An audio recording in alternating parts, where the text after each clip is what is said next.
Right, what is up, traders? What's up, tycoons? For today's video, coming at you with another viewer request, we're going to take a look at Palantir. Okay, so we're going to break down the PLTR daily chart. We're going to go over the major levels to the upside, as well as the major levels to the downside. Go over our current chart patterns, as well as some bullish price targets and bearish price targets. How I come up with all of these, so that way you guys can understand. And not just think I'm just drawing some random lines everywhere on the chart. We also have today's sponsor, Simply Wall Street, which is a great platform that I've been using. And what it does is it actually breaks down fundamentals of a company for you guys. So we're going to dive into the fundamentals of Palantir, take a look at its future growth, financial health, its past performance, as well as some of the price to sales ratios and different things like that. It's a really, really awesome platform. More on them later. Before we move any further, the content provided in this YouTube channel is for informational and educational purposes only and is not intended to be relied upon as legal, financial, or investment advice. Myself and any individuals that appear in this YouTube channel are not registered financial advisors. Trading in stocks, bonds, commodities, and crypto involve a significant risk of loss and is not suitable for all investors. So be sure to read through the full disclaimer. And we're going to start off here on the daily chart. Okay, so what we have is there is this small demand zone here in green that we've bounced off of many times in the past on Palantir. Okay, and as you can see, we're coming back down into this range here currently. Now, we do have a couple key trend lines right now. We've really been trading, within this structure here since about February, mid-February. And we're looking to see, are we going to get a clear sign of direction? Okay, so are we going to bounce and break through these levels and hit some of the bearish price targets, or potentially can we get a breakout to the upside? All right, so these are the two major trend lines at market open today, which is when I started recording this video. We are testing that trend line here again, and it's going to be really important to see, do we hold this trend line and do we continue to bounce, or potentially are we about to start seeing a drop? Now, I mentioned this demand zone here, and if we see something like this where we come down, we break this trend line, and instead of getting a break, retest, and head lower, what we actually get is a break down, and then we come back up into this range. That's actually going to be a bullish sign. Okay, what that is that's known as a look below and fail, essentially meaning that on this breakout and retest, bears are fully presented the opportunity to really take advantage and push price lower. But if the bulls show that they're the ones who are in control, it's going to push price up, and most likely you're going to head back towards the top of this range near the $8 to $8.38 level. All right, so a look below and fail would be bullish, again, because sellers are presented the full opportunity here. If they don't take advantage of that and we push back up into the range, it's going to show that buyers are in control, not sellers. All right, so that's one thing you want to keep mind of. Now, if we do get the break, retest, and head lower, 719 is going to be the bottom of this demand zone here, the breakdown level. And if we break down below there, 668, 642, and 604 are going to be some of the bearish price targets to the downside.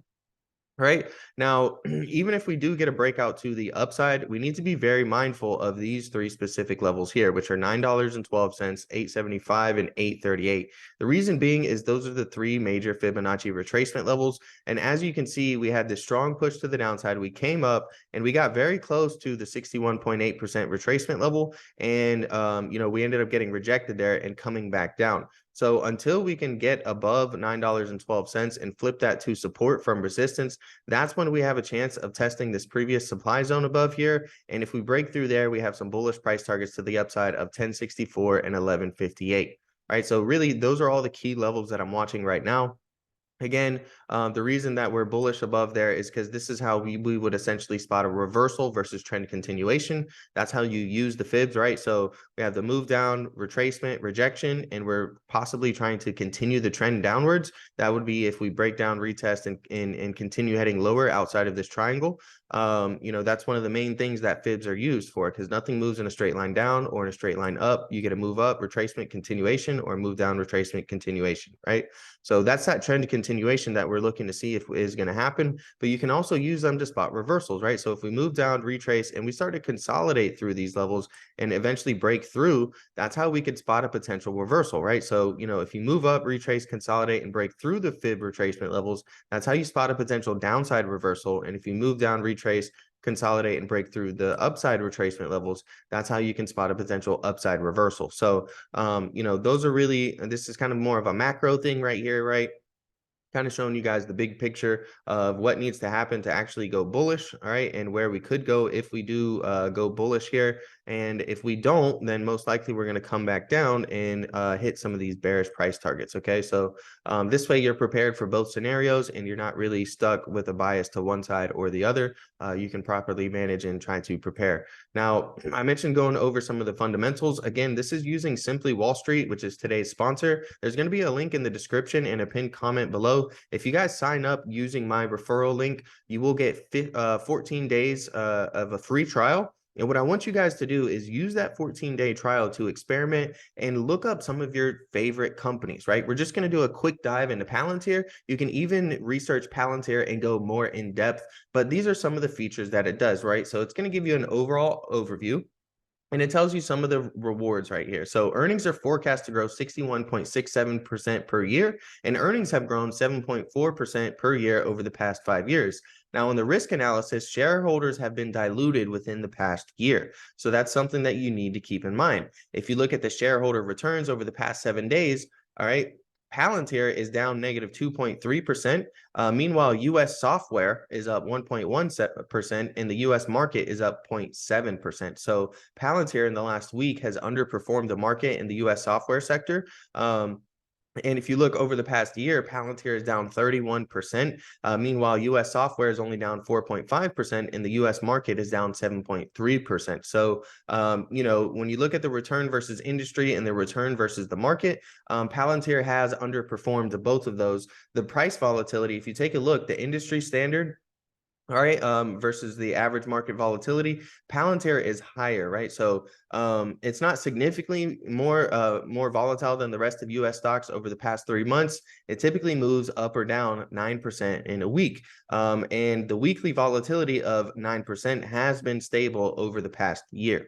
Now, when it comes to a valuation standpoint, Simply Wall Street is going to look to see, is Palantir undervalued compared to its fair value analyst forecast and its price relative to the market? Palantir got a 2 out of 6. All right. So, it got 2 green check marks on the price to sales versus peers and the price to sales versus the fair ratio. All right, if we take a look right here, we can see the price to sales ratio versus the industry. The industry average is 4.2, and Palantir is up here at 8.4%. So that's why here, you see this red X right there. That's why it gets an X. So it's really nice because it breaks things down simply for you. And if you want to dive deeper, right, Simply Wall Street will actually give you guys some nice graphs and show you guys visually in a nice presentation in a nice format. So that way it's a little bit easier for you to understand. And maybe you're not really great at fundamental analysis. Simply Wall Street pretty much does it all for you. Now, if you look at the price to sales ratio versus its peers, all right, Palantir is below the peer average right now. If you look, Tyler Technologies, Paycom, and HubSpot are both, all three are above Palantir. So it does get a check mark in that point on the price to sales versus peers. Now, when it comes to future growth, all right, it gets about 4 out of 6 checks. As we mentioned earlier, they are forecasted to grow earnings at a pretty decent rate. The earnings versus savings rate, the earnings versus market, high growth earnings, and the revenue versus market, those all got green check marks right there. But when it comes to high growth revenue and future ROE, which is the return on equity, those two got a red X, not a check mark. Now, some of the key information we went over a little bit earlier. It's got a 61.7% earnings growth rate with a 62.4% earnings per share growth rate. So, that's what we're looking at there. The financial health, it does look healthy from a financial standpoint, okay? When you look at their financial position, it's got checks on the short-term liabilities, long-term liabilities, the debt level, reducing debt, stable cash runway, and the forecast cash runway. Now, past performance is somewhere that it's really struggled with. How has Palantir Technologies performed over the past 5 years? It gets a X on all 6 of these points when it comes to quality earnings, growing with a profit margin, its earnings trend, accelerating growth, earnings versus industry, and a high ROE. All of these have X's on them. So make sure to do a little bit more research if you're looking to dive into Palantir. As I mentioned, Simply Wall Street is a great platform for you guys to dive into fundamental analysis. And I mostly provide some technical analysis and go over the charts for you guys. So that way you can, understand price action a little bit more, why things tend to move the way they do. and you can use Simply Wall Street to understand, how to do a little bit more fundamental analysis. Another thing that I really like is this pie chart that it gives you. So it breaks things down basically into 5 or 6 sections. We have the dividend, the value, future growth, its past performance, and its financial health. And as you can see here, the financial health is really the strong point of Palantir. And future growth is also, its second strongest point. It does not pay dividends, and the value and the past performance are some areas where it's lagging. So even without diving deeper into all of those, it gives you a nice little graph where you can quickly assess some of the things. Hopefully you enjoyed this video. If you did, smash that like button, subscribe to the channel. Let me know what stock that you guys are interested you would like me to do next. All right, I'll be happy to make a video on that, and also use Simply Wall Street to give you guys a little bit of fundamental analysis on top of the technical analysis that I provide you guys. Again, the link is going to be in the description, or there's going to be a pinned comment below. You guys will get 14 days free trial. I want you guys to look up some of your favorite stocks. All right, check them out, see what Simply Wall Street has to say about them. Are they undervalued right now? Are they overvalued? What's the future growth? What's the past performance? What's the financial health look like? Different things like that. Let me know how you guys use it and like using it. The first 100 people to sign up will get up to a 40% discount on their purchase and on their membership. So be sure to click that link soon.